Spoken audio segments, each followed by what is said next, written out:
In this module, we will be considering how to use blockchain explorers. Now, we've already considered in previous modules how blockchains work, right? So, they are public decentralized ledgers. So, a blockchain explorer in that sense is the actual ledger, like something you can, it's um a let me say platform, right, that you can use to explore blockchain information, okay, to view blockchain transactions. Now, when utilizing blockchain explorers, you have to remember that blockchain explorers are blockchain specific, meaning um, this blockchain explorer is now right now is Etherscan, right? So this is Ethereum's blockchain explorer, the Ethereum blockchain explorer. This is the um, official Ethereum blockchain explorer, right? Now, as I was saying, blockchain explorers are blockchain specific. So I can't use an Ethereum explorer to view transactions on Solana. Likewise, I cannot use a Solana blockchain explorer to view transactions on Bitcoin, right? So every blockchain explorer is blockchain specific.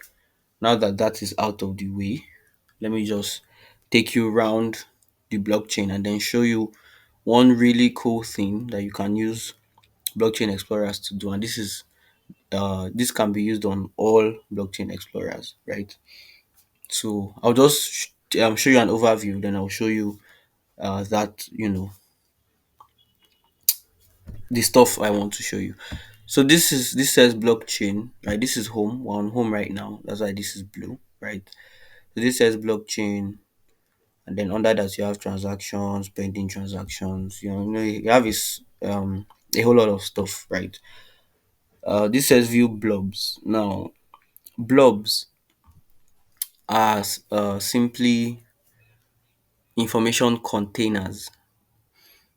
So they store non non-transaction specific um information. What am I saying? Usually, blockchains store transaction information, right? So if you interact with a smart contract or you send tokens to someone else, that's a transaction, right? That will be recorded on the blockchain. But you can store information that is not transaction related within transactions, right? So those are called blobs. And the blobs are temporary, right? They are not permanent residents of the blockchain on Ethereum. Blocks are permanent residents of the blockchain, but blobs aren't. Blobs um get offloaded from the blockchain after I think 90 days or so. Right, so that's that. And then the rest of this stuff. Then these are tokens, these are the top tokens, token transfers. These are NFTs. You have top NFTs, top mints, latest trades, latest transfers, latest mints. You have resources, a whole lot of stuff, right? And you don't really have to use everything. You don't really have to understand everything. Just a run through. I mean, you can come and find out what each of these things does, but that's not really necessary for this course. And this is more, right? So all of these other things, you have gas tracker, dex tracker, input data decoder. This is beta, meaning this is a new release, right? This is a new release on this explorer. So it's still in testing phase. That's why it has that beta and all of these other things too. CSV export unit converter, account balance checker, right? Then this says sign in. So if you decide you want to create an account, you can simply sign in there. You just need your email address and then you create a password. So moving forward, now this is the search box. It's kind of like, Google search, right? But these are the things you can search: set an address, a transaction hash, a block, a token, a domain name. Then this is simply an ad, right? So this tells you Ethereum's price, right? This is Ethereum's market cap. These are the total transactions that have been completed on the blockchain. This is the number of transactions per second, which is 13.5. It has completed two. Okay, this says million and this is thousand. So this is like 2 billion, 2.5 billion plus transactions. This was the last finalized block, last safe block. The medium gas price is about $3. That's 58.034 GUI. And then these are the number of transactions in last 14 days. So this is how the transactions have this is the graph of how the number of transactions have fluctuated. So it's kind of flat, but it's still healthy, and it's holding at 1 million plus transactions per day, which is very, very, very good. Right. So still on the home page, this says latest blog. So these are the latest blogs on the blockchain. And if you notice, they are they're in chronological order, right? So this says 508, this says 509, this says 510, this says 511, and this is 512.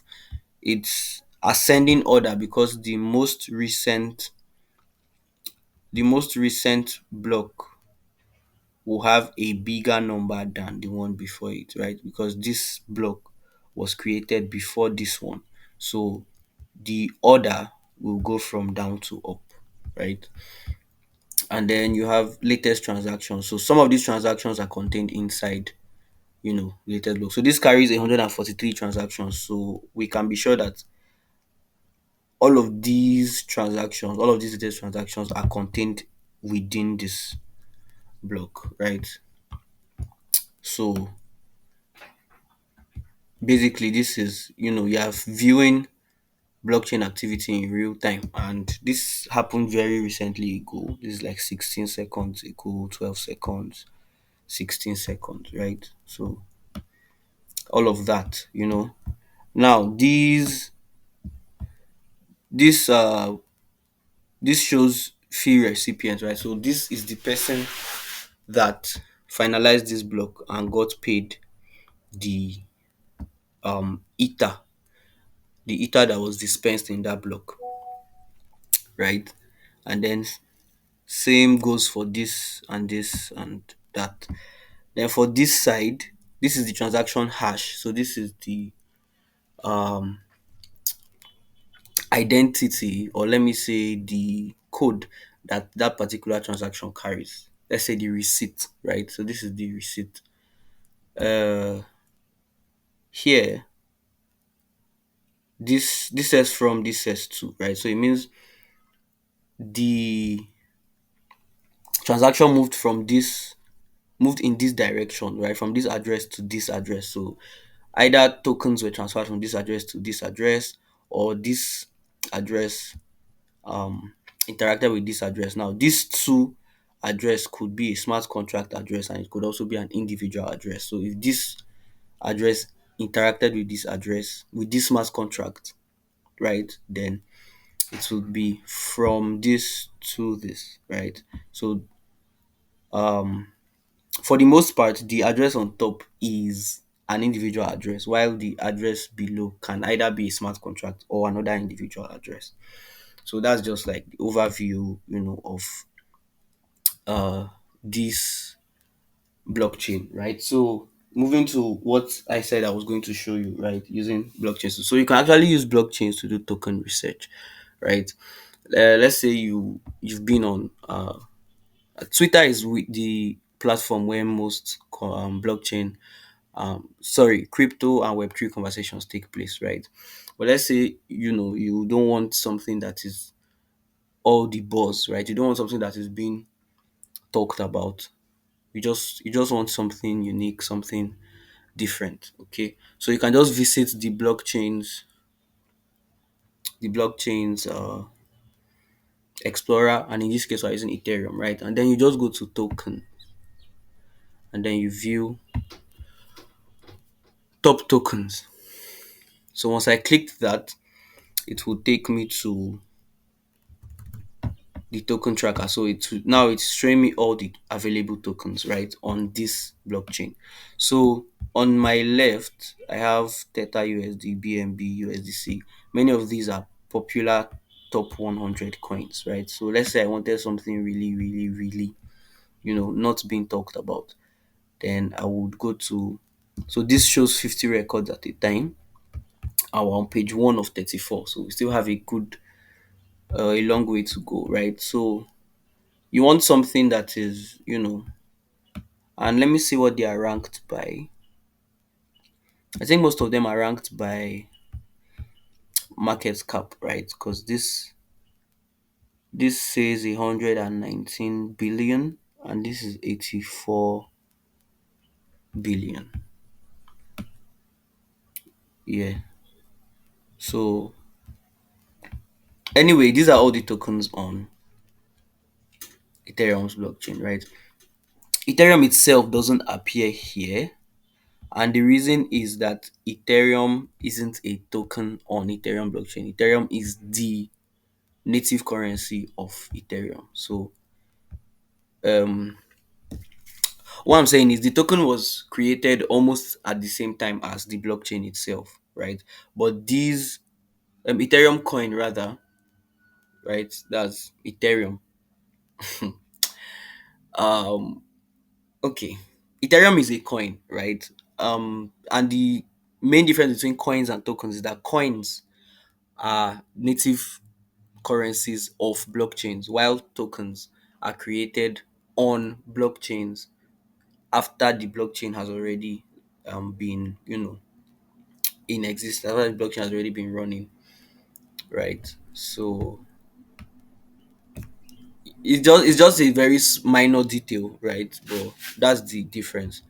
So anyway, as I was saying, you want something that is not too far away from, the top this thing, and then you want something to some you want a token that its market cap is not so small that it is ignored. So the market cap of this EZETH. Okay, this is Renzo restaked ETH, so the price will be same as ETH price, right? But we are not using price, we're using market cap. And usually you should use market cap to gauge cryptocurrencies. So let's go to like the next page. Like we're looking for something in the range of like 500 million to 1 billion market cap. So this says 961 million. Let's still scroll lower.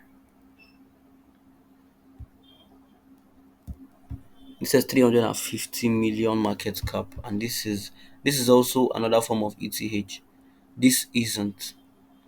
This also isn't. So now we're looking at Turbo or Golem Network token, right?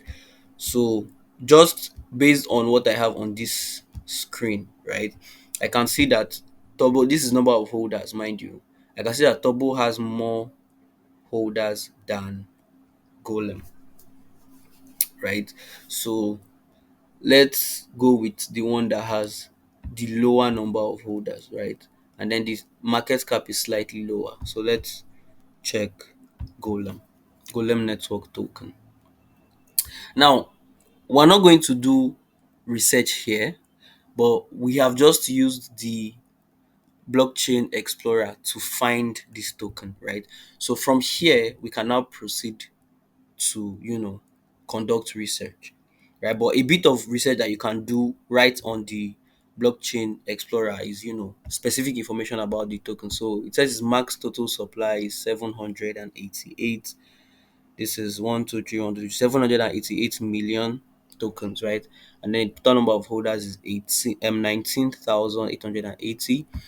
Total transfers of the token, right? And this is the current price, $0.38, which I think is a bargain. But then I cannot say whether or not this token is going to hold good potential. Why? Because I haven't researched it. I haven't um found out what exactly the project behind this token does, and all of that. So this is the circulating supply market cap. This is the on-chain market cap. Slightly different, but close to each other.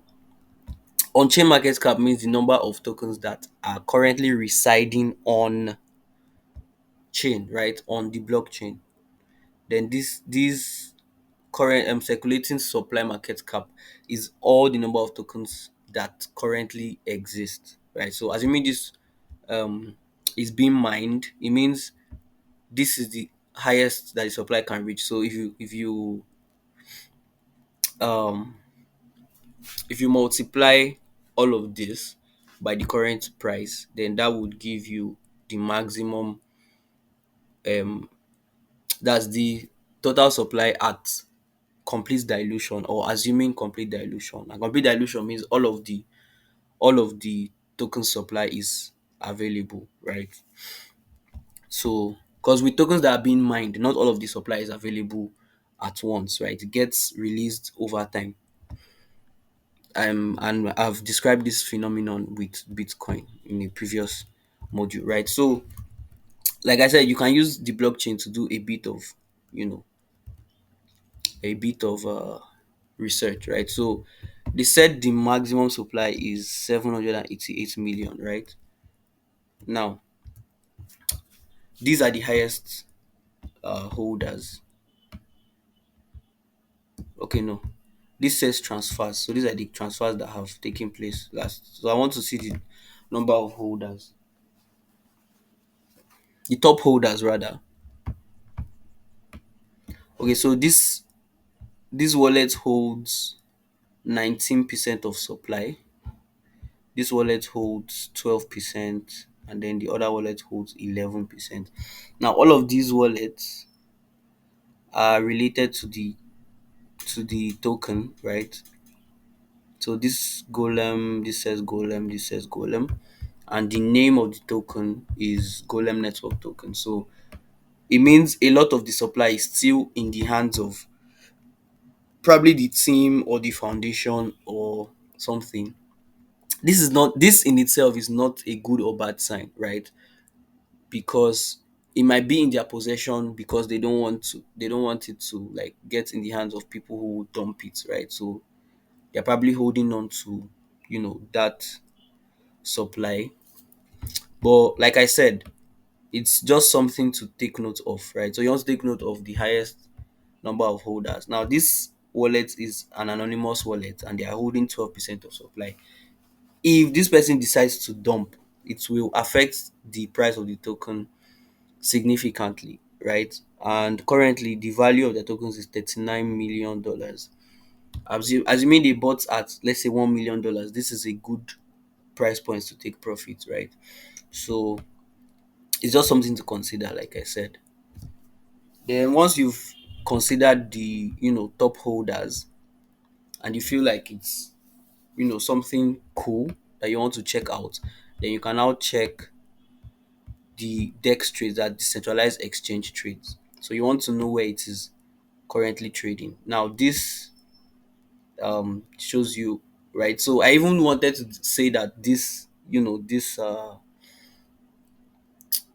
what's the word now? This logo is Uniswap, but as I hovered over it, they showed me Uniswap version 3. So yeah, it's currently trading on Uniswap, and I think it's exclusively on Uniswap because all of the current trades is showing the last 25 records, right? So all of the current trades were executed on Uniswap. This is looking a bit different. So this is version 2, Uniswap version 2, this is Uniswap version 3, right? And then this is all of the transactions that have taken place in recent times. So basically, you can use the blockchain explorer to find potentially profitable tokens, right?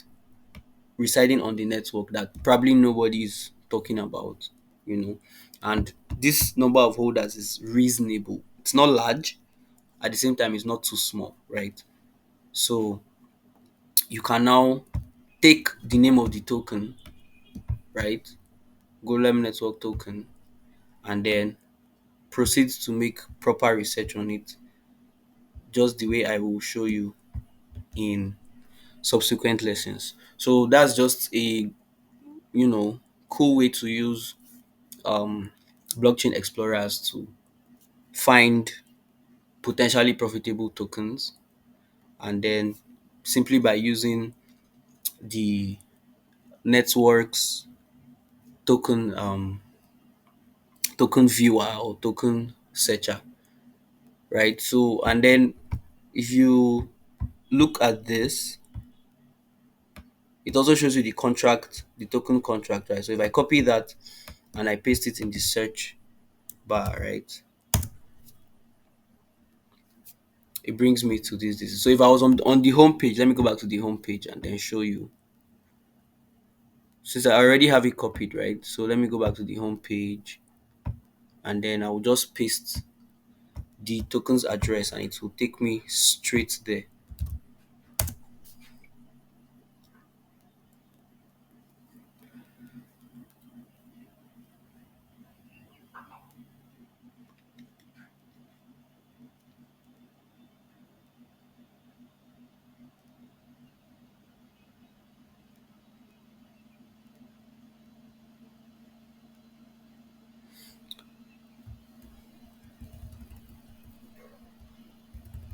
So yeah, it took me to the um tokens contract page, right?